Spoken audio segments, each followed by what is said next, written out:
Buenos días y feliz sábado. Espero ya hayáis sido bendecidos. Yo lo he sido solo con escuchar estos cantos. Alabo al Señor por todas vuestras voces y por el canto. Como decía el hermano Powell, el púlpito no es mi sitio natural.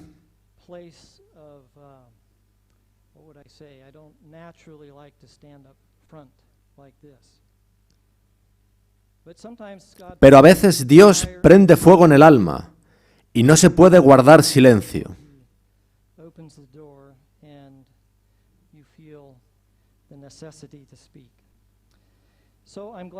Me alegra que estéis aquí.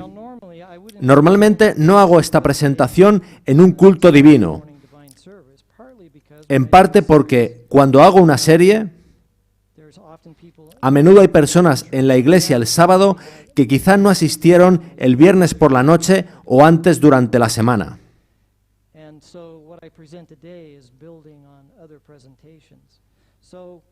Para los que venís solo hoy, os confirmo que lo que hable hoy tiene un inicio en lo que presenté anoche.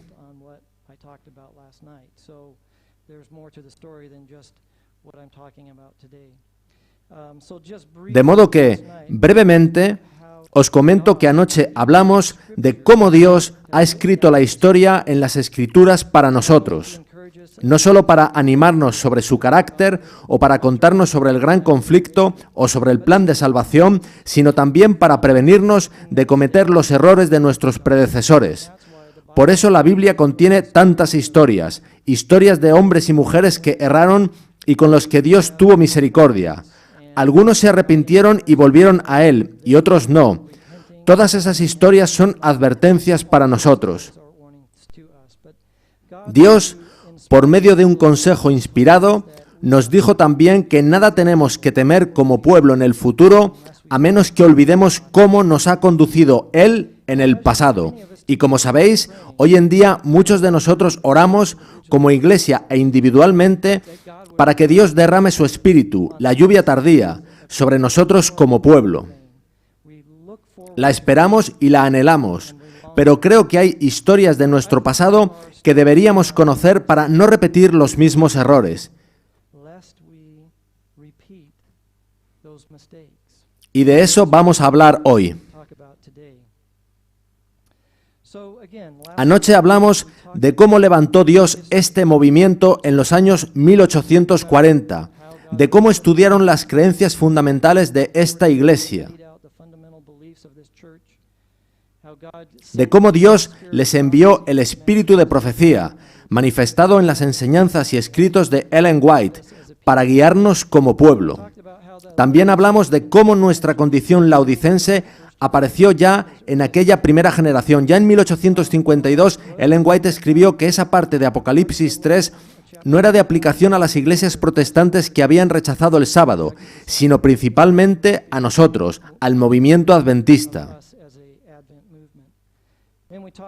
Hablamos de algunos de los factores que pudieron haber traído esa condición, de cómo aquello se predicó, de cómo llegó la siguiente generación y de cómo, en los años 1880, el Señor impresionó a James y Ellen White sobre algo en lo que la Iglesia habría de poner un énfasis especial.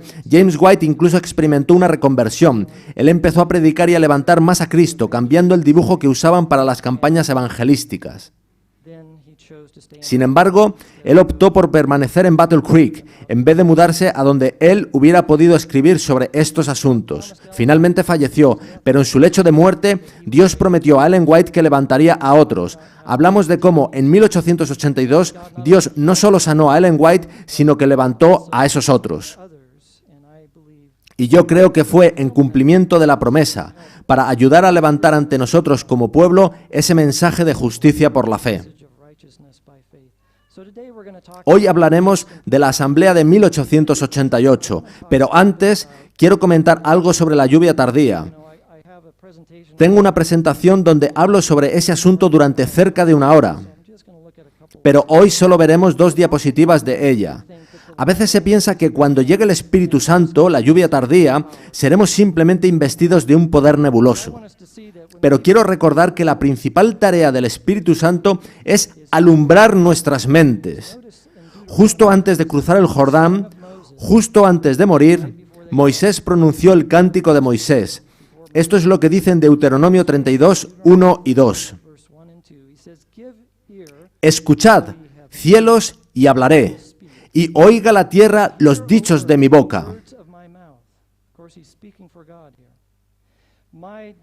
Goteará como la lluvia mi enseñanza, destilará como el rocío mi razonamiento, como la llovizna sobre la grama, y como las gotas sobre la hierba. Así que aquí Moisés compara doctrina o enseñanza con lluvia.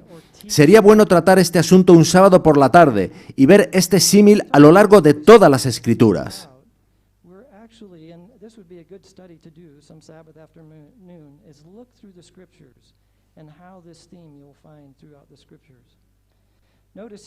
Fijaos lo que dice Joel 2:23, hablando de las lluvias temprana y tardía.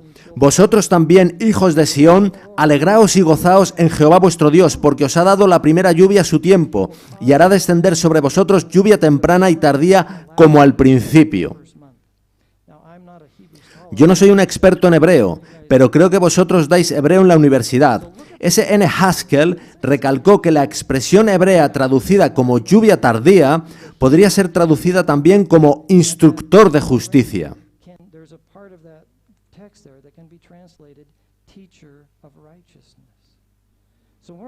De modo que estamos esperando que venga el Espíritu Santo para enseñarnos sobre justicia, sobre la justicia de Cristo, y así es como se traduce en algunas versiones.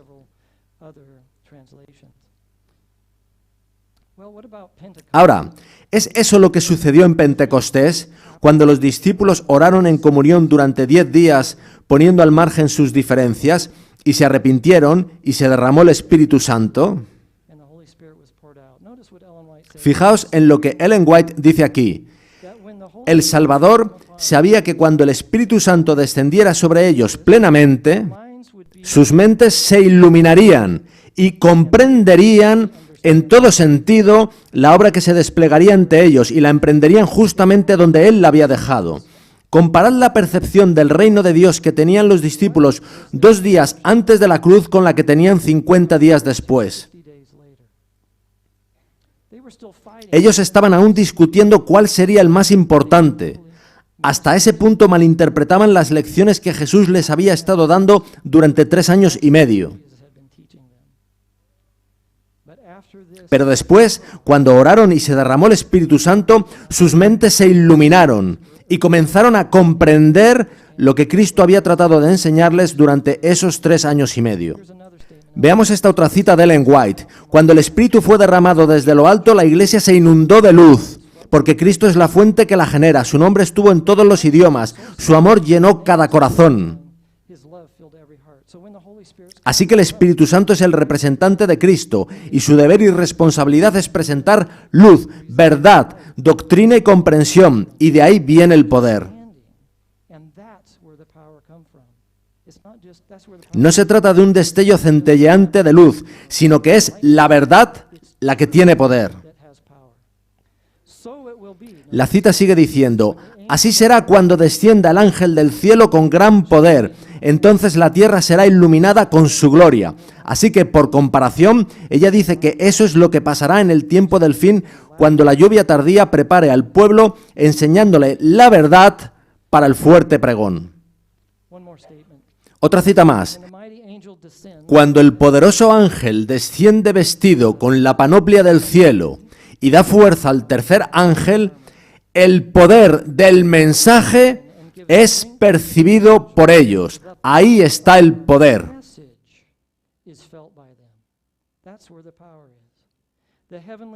Los torrentes celestiales caen sobre ellos. La lluvia tardía es vertida en sus vasijas.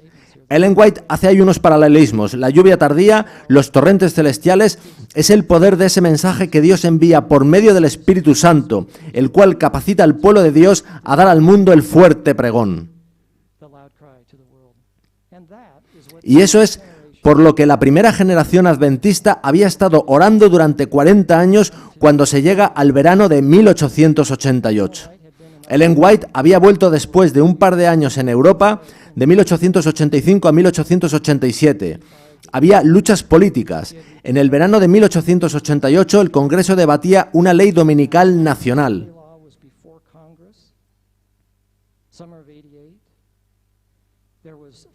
Había problemas financieros y políticos en los Estados Unidos. El mundo parecía maduro para esos eventos finales. Y ese mismo verano, Ellen White tiene un sueño muy interesante. Observad cómo lo describe.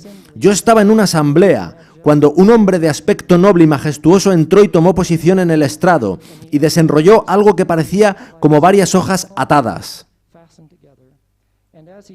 Y según pasaba las hojas, su mano recorría la página y sus ojos la audiencia. Según las pasaba de derecha a izquierda, yo podía ver qué había en ellas. Así que un ángel o Cristo mismo desenrollaba papeles y pasaba páginas, y había cosas listadas en estos papeles.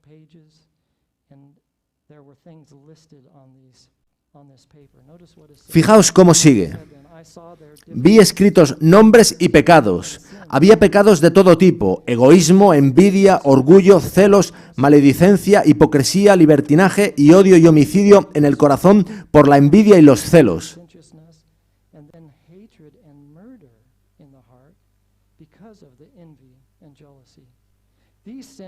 Estos pecados estaban en ministros y en el pueblo. Página tras página era pasada. ¿Cómo era esto así? Y una voz dijo que había llegado el tiempo en que toda actividad en el cielo era por los habitantes de este mundo. Había llegado el tiempo en que tenían que ser medidos el templo y sus adoradores. Eso fue en verano de 1888, parafraseando Apocalipsis 11, 1 y 2. Se mide a la Iglesia y a sus miembros individuales. Sigue diciendo: esto es lo que vi, y me levanté y me encontré sentada en la cama con grandes gotas de sudor en mi frente. Me sentí paralizada. Algo significativo estaba sucediendo en el cielo, y Dios le estaba diciendo: ha llegado el tiempo. La Iglesia y sus miembros individuales van a ser medidos, y estos pecados siguen en el pueblo.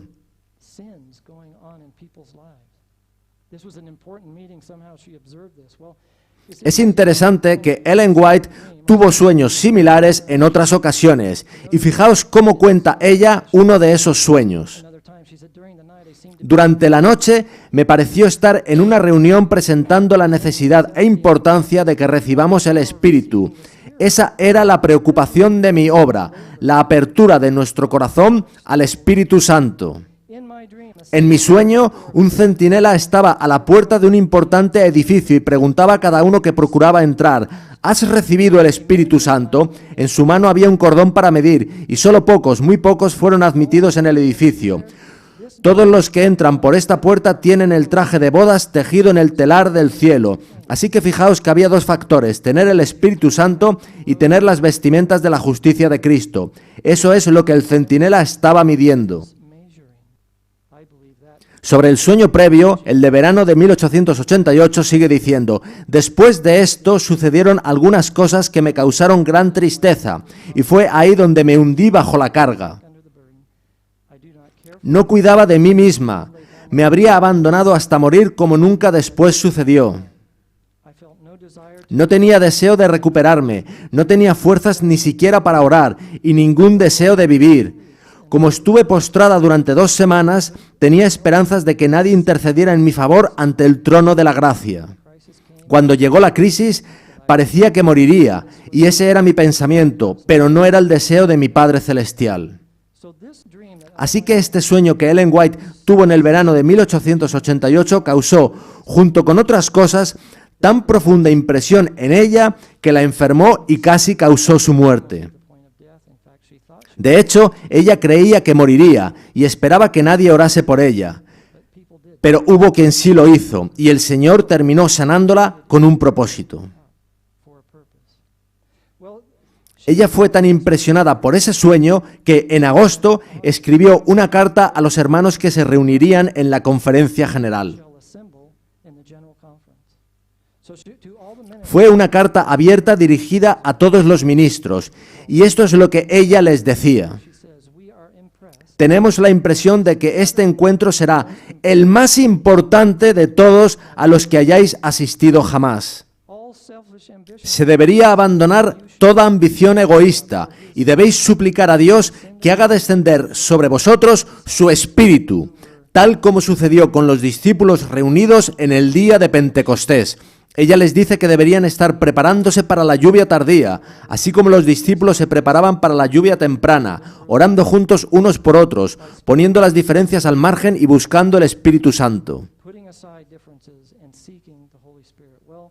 Bien, como decía, Dios la levantó de su lecho de muerte y el 2 de octubre ella tomó un tren para dirigirse a la conferencia general que se reuniría en Minneapolis. Se trataba de una nueva iglesia que se había edificado en Minneapolis y tenía capacidad para casi 500 personas. La iglesia adventista entonces tenía solo unos 28.000 miembros. En esa conferencia general habría unos 97 delegados que representaban a los líderes de toda la iglesia. Comenzó con un instituto ministerial de una semana, donde estudiarían diversos temas de la Biblia. Luego la conferencia general se reuniría durante 3 semanas para tratar distintos asuntos. Ellen White habló casi 20 veces. No todos sus sermones fueron registrados. No recuerdo ahora cuántos lo fueron, pero tenemos algunos de ellos. Ella habló en la primera mañana y dijo esto: ahora, aquí reunidos, queremos sacar el mayor provecho de nuestro tiempo. Pero demasiado a menudo dejamos que las oportunidades se escapen y no obtenemos de ellas el beneficio que deberíamos. Si alguna vez necesitamos que el Espíritu Santo estuviese con nosotros, si alguna vez necesitamos orar con demostración del Espíritu, es en esta ocasión. Y ella tenía una razón para decir eso, además de las cosas que mencioné antes. Se estaban impulsando leyes dominicales en el país. Sigue diciendo, el bautismo del Espíritu Santo vendrá sobre nosotros en esta misma reunión, si así lo deseamos. Podéis hacer la búsqueda y veréis que hay muchas ocasiones en que Ellen White usa la expresión bautismo del Espíritu Santo en el contexto de la lluvia tardía. Comencemos desde ya, sin esperar a que hayan pasado la mitad de las reuniones. Queremos el Espíritu de Dios ya. Lo necesitamos y queremos que sea revelado en nuestros caracteres. Al día siguiente, Ellen White dijo esto: hermanos, he sentido ahora una de las cargas más solemnes desde que volví de Europa. Y os digo lo que dije a mis amigos de Oakland. Siento un tremendo miedo de venir a esta conferencia. Y a continuación ella explica las razones. Noche tras noche he estado desvelada con tal sensación de agonía por el pueblo de Dios que sudaba copiosamente. Me fueron presentadas cosas impactantes y terribles, y entonces ella contó el sueño que tuvo en ese verano de 1888. Bien, ¿cuál fue el problema en la asamblea? ¿Por qué hubo controversia? No tengo tiempo de comentarlo en detalle, pero tiene que ver con la lección de escuela sabática. Gálatas 3:24 dice, de manera que la ley ha sido nuestro ayo para llevarnos a Cristo a fin de que fuésemos justificados por la fe. Los protestantes habían usado ese versículo para decir que la ley era de aplicación en el Antiguo Testamento y que una vez llegado Cristo ya no había lugar para la ley. Ahora, en los años 1850, los pioneros adventistas pensaban que el ayo agrupaba tanto la ley ceremonial como la moral. Pero cuando surge el movimiento adventista y aumenta la oposición de las iglesias protestantes, la mayoría de los ministros empezaron a sostener que el ayo era solo la ley ceremonial.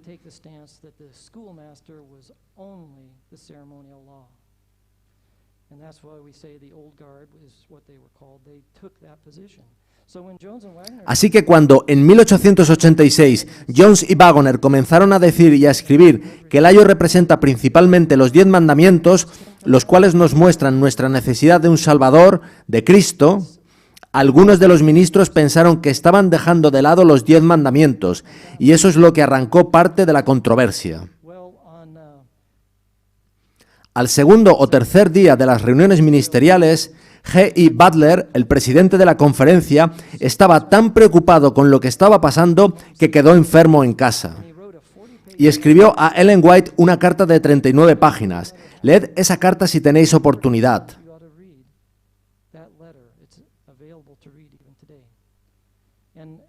2 días después, Ellen White le respondió con una carta de 20 páginas en la que le decía que él no estaba viendo las cosas correctamente.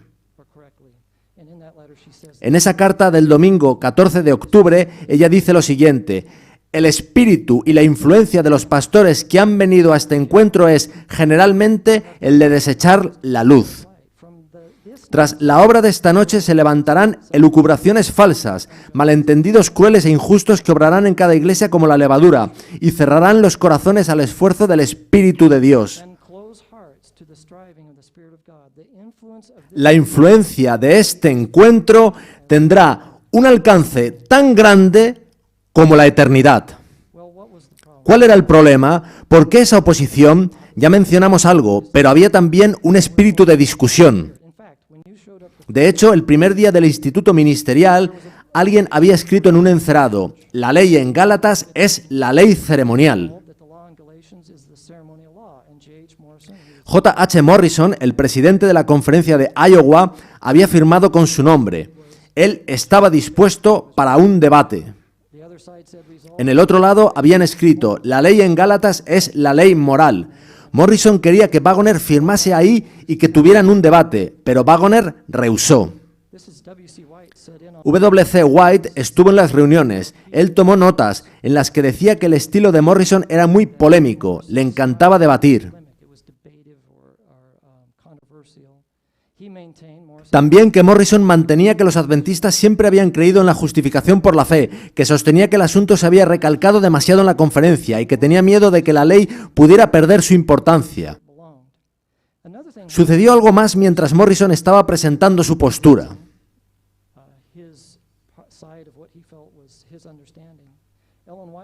Ellen White, que normalmente se sentaba en la primera fila, se levantó y dejó la sala mientras él presentaba. Pero cuando presentaba Waggoner, ella estaba allí sentada diciendo amén, y esto causó más revuelo. Cuando Jones y Waggoner tuvieron oportunidad de intervenir tras Morrison, se levantaron y se alternaron en leer secciones de las Escrituras, sin que nadie comentara nada.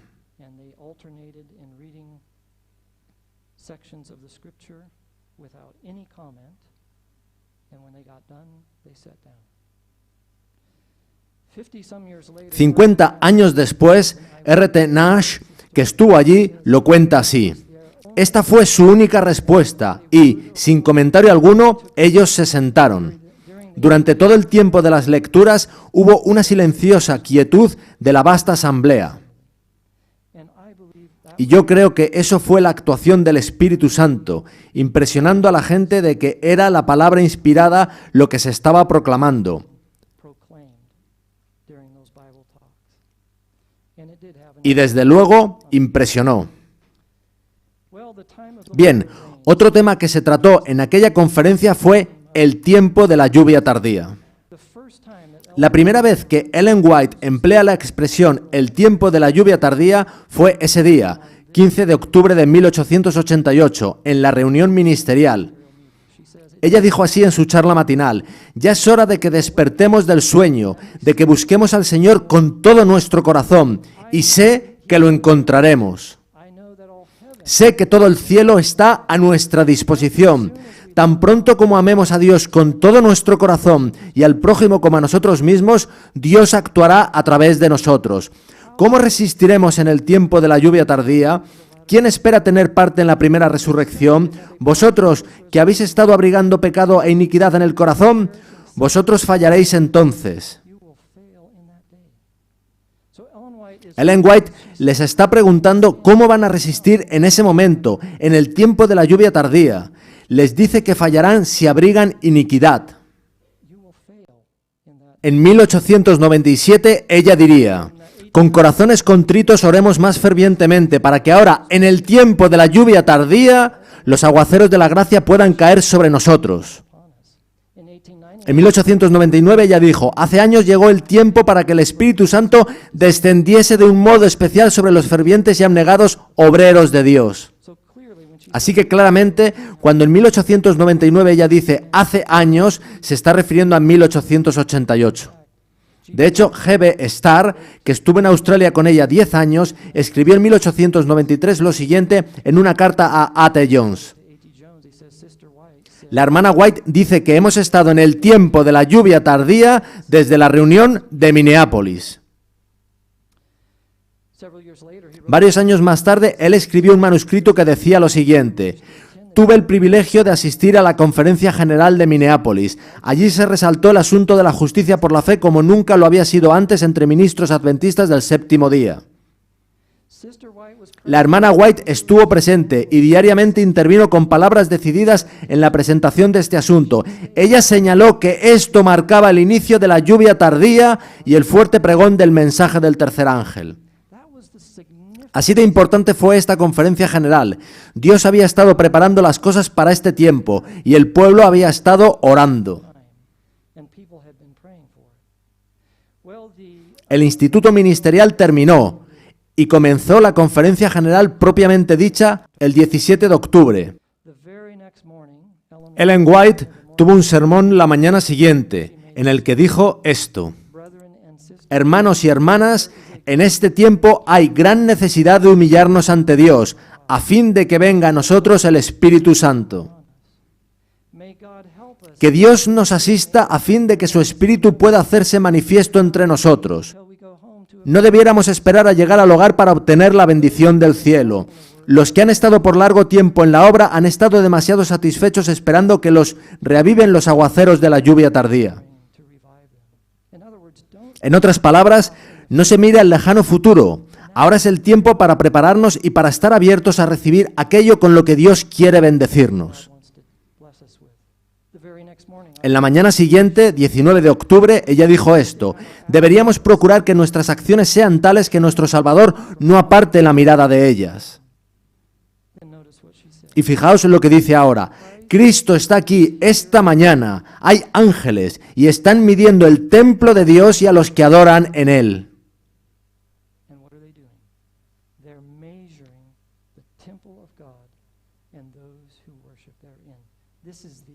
Estas son exactamente las palabras que le fueron habladas en verano de 1888, en aquel sueño.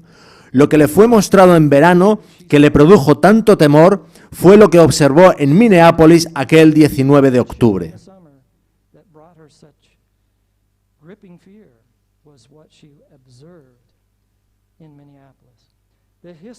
Ella sigue diciendo: la historia de este encuentro va a llegar a Dios, pues se toma un registro de cada reunión. En los libros del cielo se anota el Espíritu manifestado, las palabras pronunciadas y las acciones realizadas. Todo se transfiere a los registros con tanta fidelidad como sucede con nuestros rasgos en la placa pulida del artista. En otras palabras, Dios estaba tomando nota de lo que sucedía. Al día siguiente, 20 de octubre, ella dijo esto en su sermón matinal: quiero deciros lo terrible que es si Dios da luz, haciendo impresión en vuestro corazón y vuestro espíritu, y hacéis como hicieron ellos. Dios retirará su espíritu a menos que su verdad sea aceptada.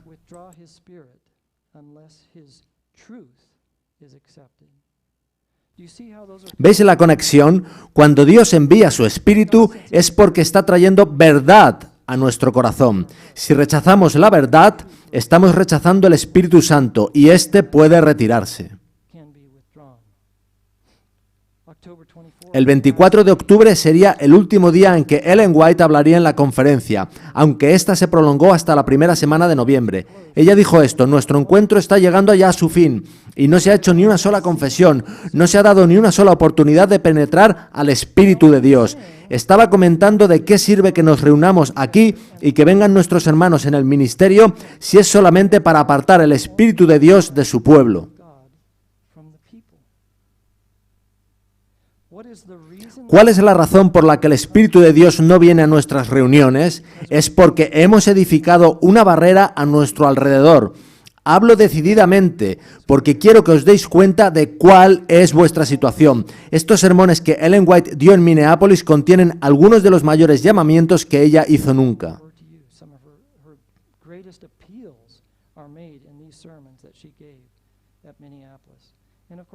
Y es lógico, Dios estaba tratando de derramar verdad en un mensaje, el Espíritu Santo, sobre líderes y laicos de su iglesia allí reunidos, para que pudieran llevarla a los otros más de 20.000 miembros y así, finalmente, al mundo. Y, sin embargo, apareció allí esa resistencia. ¿Cuál fue la causa? Ya lo comentamos antes, pero estando Ellen White en la reunión, comentó lo siguiente. Cuando el hermano Waggoner expuso estas ideas, los encantos incomparables de Cristo en Minneapolis, fue la primera vez que oí de labios humanos una enseñanza clara sobre el tema, a excepción de conversaciones mantenidas con mi marido, se refiere a 1881. Y cuando otro lo presentó, cada fibra de mi corazón decía amén. Ellen White vio esto que sucedió en Minneapolis como un claro cumplimiento de lo prometido por Dios, que levantaría a otros para traer a la iglesia el mensaje del que James y Ellen querían predicar y escribir.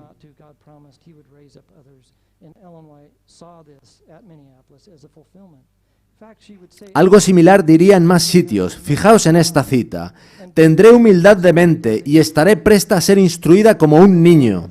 El Señor ha tenido a bien darme gran luz. No obstante, sé que Él guía a otras mentes y abre ante ellas los misterios de su palabra, y quiero recibir cada rayo de luz que Dios me envíe, aunque éste venga del más humilde de sus siervos. Ella escribió esto en Minneapolis. Sabiendo que Dios le daba luz, que era inspirada por Dios, ella admitía que Dios también enviaba luz a través de otros y estaba llamando a la iglesia a admitirlo también. Fijaos en esta otra cita. Dios ha enviado hombres para que nos traigan la verdad que no habríamos tenido a menos que Dios hubiera enviado a alguien para traérnosla. Dios me ha permitido tener una vislumbre en cuanto a qué es su espíritu, por lo tanto, la acepto y no volveré a osar levantar mi mano contra esas personas, porque sería levantarla contra Jesucristo, quien debe ser reconocido en sus mensajeros. Así que Ellen White jamás se levantó y dijo, yo soy la profetisa inspirada del Señor, no necesitáis escuchar a nadie más, simplemente leed mis escritos. Ella más bien advirtió que el Señor estaba enviando un mensaje a través de otros. R.T. Nash lo resumió de alguna manera así.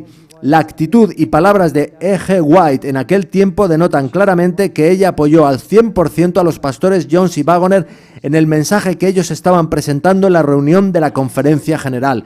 De modo que Ellen White daba el amén a lo que decían ellos, y eso fue lo que creó un problema aún mayor.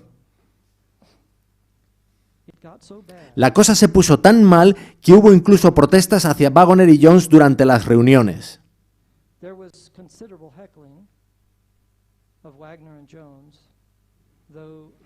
Aunque E.J. Waggoner era bajito, se le escuchaba perfectamente. Sin embargo, debido a su estatura, alguien se dirigió a él burlonamente diciendo, «No podemos verte». Le dijeron eso para hacerle daño, y lo consiguieron. Hay toda una historia detrás de esto. Waggoner medía solo 1,57 y eso, de alguna manera, le apocaba. A veces pensaba que la gente estaba predispuesta contra él debido a su estatura. Ellen White le escribió un testimonio contra esa actitud en los años 1870. Fue publicado en el volumen 4 de los testimonios, por lo que creo que ellos lo sabían y lo utilizaron para mofarse de él en las reuniones. Así es como G.B. Starr recuerda estos asuntos. Fue un privilegio para nosotros asistir a esta reunión y escuchar diariamente a la hermana White apoyar sin reservas la poderosa y convincente presentación de este asunto vital a partir de los libros de Romanos y Gálatas. Nunca se dieron más claras pruebas a una asamblea de que el Señor estaba hablando a través del espíritu de profecía. Mañana tras mañana la hermana White revelaría las palabras y conversaciones privadas de individuos, habladas en sus compartimentos privados. En otras palabras, tras las reuniones, los hermanos se separaban para ir a sus habitaciones, pero Ellen White era llevada en visión a ellas y escuchaba lo que se decía en privado, y ella confrontaba a esos ministros por la mañana.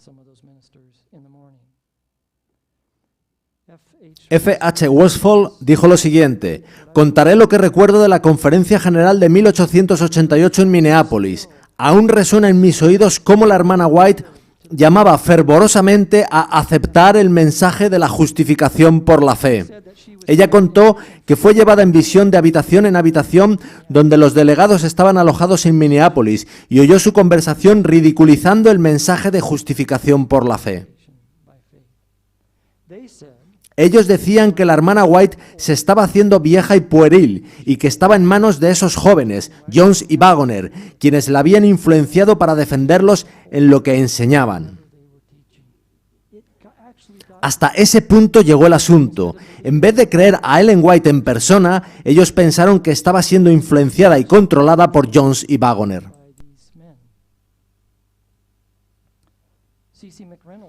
C.C. McReynolds dijo esto: en nuestros alojamientos oíamos un buen número de observaciones sobre cómo la hermana White favorecía a Wagoner, quien era uno de sus preferidos. Había espíritu de controversia y cuando llegaron los delegados de la última reunión del día había murmuraciones, risotadas y bromas. Se hicieron algunos comentarios muy desagradables, no prevaleciendo un espíritu de solemnidad. Solo unos pocos no participaron en la hilaridad.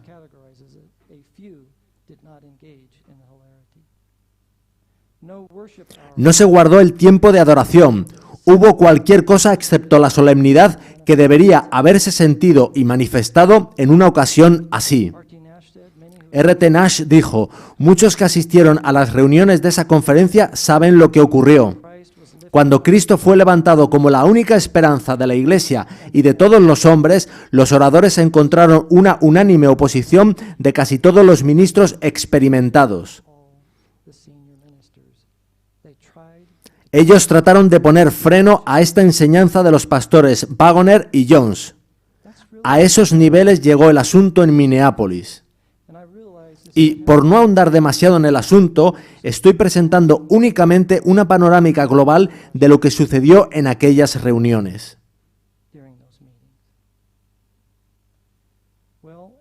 Y de todo aquello, Ellen White comentó lo siguiente: nunca sentí venir sobre mí el Espíritu del Señor más decididamente que en aquella reunión. Y sé que los ángeles del Señor estaban a mi lado para ayudarme. Parecía estar como en clara luz del sol de justicia. Ellen White estaba siendo elevada por el mensaje.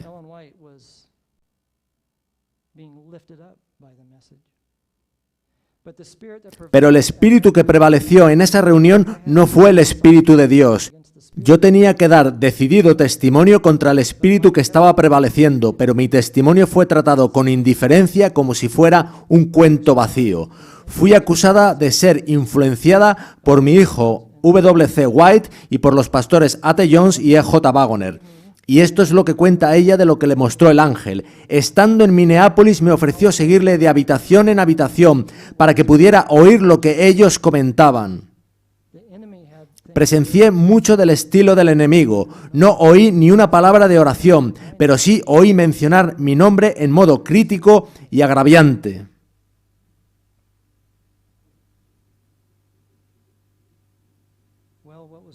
¿Qué resultó de aquello? Años más tarde, Ellen White diría lo siguiente: creo que nunca estaré bajo la dirección del Espíritu Santo como lo estuve en Minneapolis. La presencia de Jesús estaba conmigo. Todos los presentes en aquella reunión tuvieron la oportunidad de colocarse del lado de la verdad, recibiendo el Espíritu Santo, que fue enviado por Dios en tan rica corriente de amor y misericordia.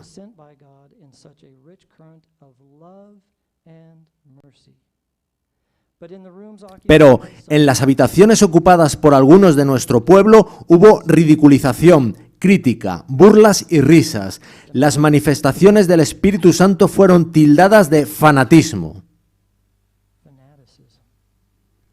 Así de lejos fueron las cosas.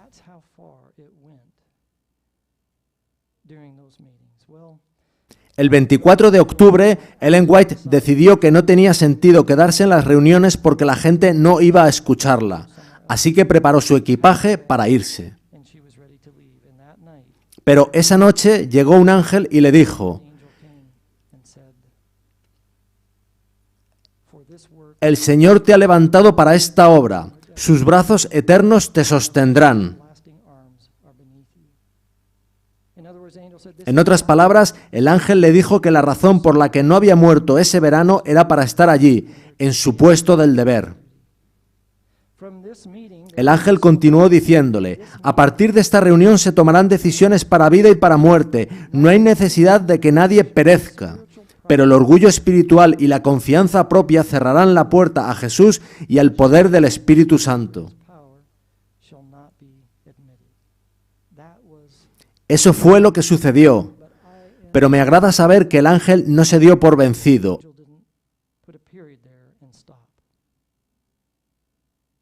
Él siguió diciendo: tendrán otra oportunidad para desengañarse, para arrepentirse, para confesar sus pecados y para ir a Cristo y convertirse, para que Él pueda sanarlos. Y tengo que deciros que esa es la razón por la que hoy soy adventista del séptimo día. Yo nací en un hogar adventista, pero abandoné. Y el Señor me condujo a leer historia adventista, y cuando descubrí la misericordia de Cristo en nuestra propia historia, eso redirigió mi corazón hacia Él.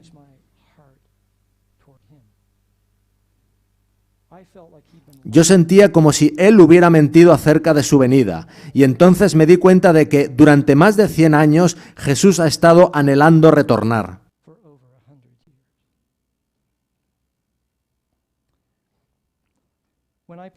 Ellen White continúa diciendo: cuando me propuse abandonar Minneapolis, el ángel del Señor estuvo conmigo y dijo: no, Dios tiene una tarea para ti aquí.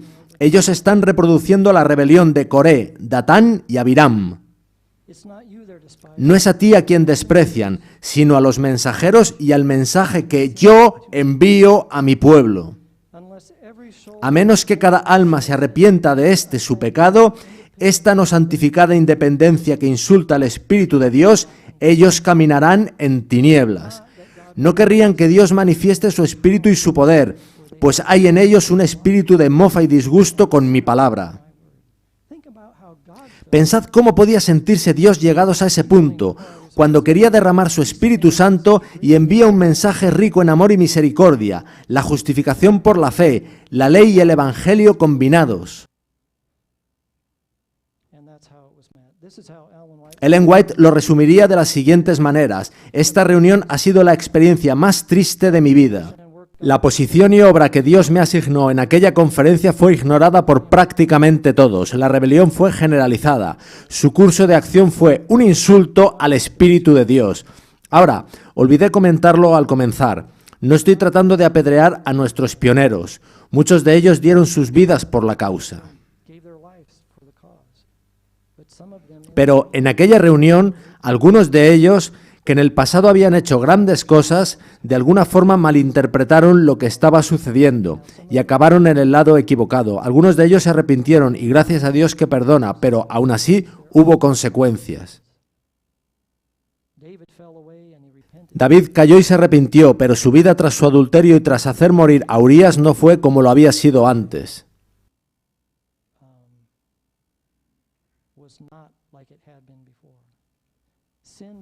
El pecado tiene consecuencias y Dios nos perdona, pero no siempre elimina esas consecuencias.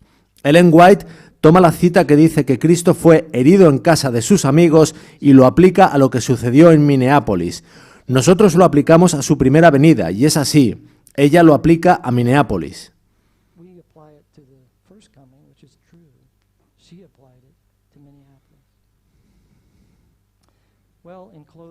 W.C. White nos dice lo siguiente: los delegados en la clausura de la reunión se llevaron impresiones muy diferentes. Muchos sentían que había sido una de las reuniones más beneficiosas a la que habían asistido jamás. Otros, que había sido la conferencia más desafortunada jamás tenida. Y así fue. Vimos cómo R.T. Nash, McReynolds, G.B. Starr y otros que estuvieron allí se regocijaban y alababan al Señor. Pero para otros todo fue tinieblas.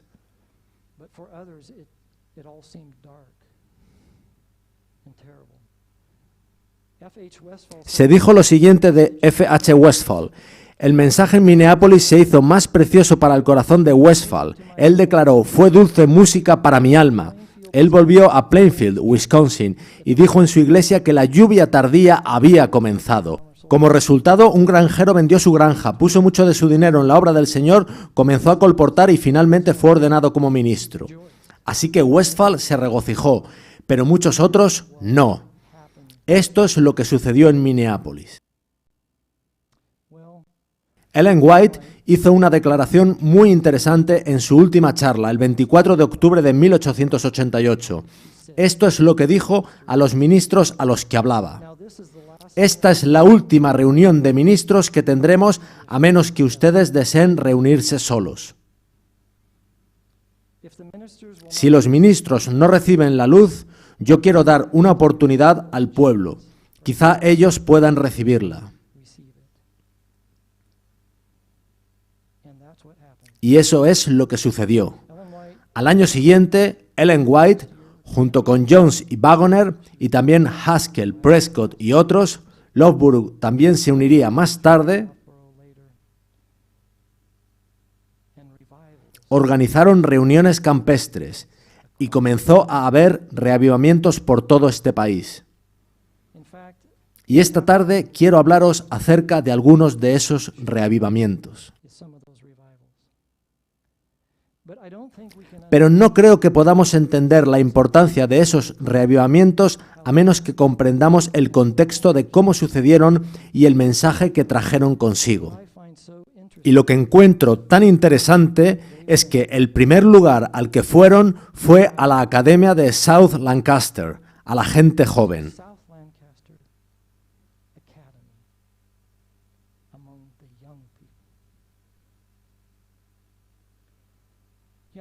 Jóvenes, Dios quiere levantaros como una generación especial.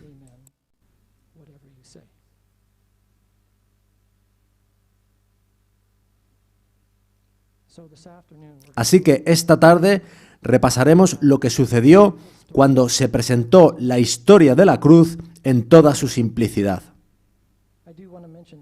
Quiero mencionar también que esta tarde, tras la última reunión, el hermano Powell repartirá estos libros gratuitamente a quien los quiera.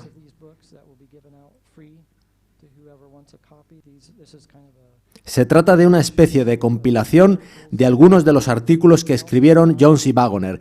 Yo traje también algún ejemplar del libro de Taylor Bunch de 1928, que daré a quien lo quiera. No me di cuenta de que aquí había una universidad. Os pido disculpas, estudiantes. Pensé que era un instituto y no traje suficientes ejemplares, pero os conseguiré más. En cualquier caso, ¿cuál sería el resumen de lo tratado esta mañana? En Minneapolis hubo dos recepciones del mensaje. Unos rechazaron y otros aceptaron.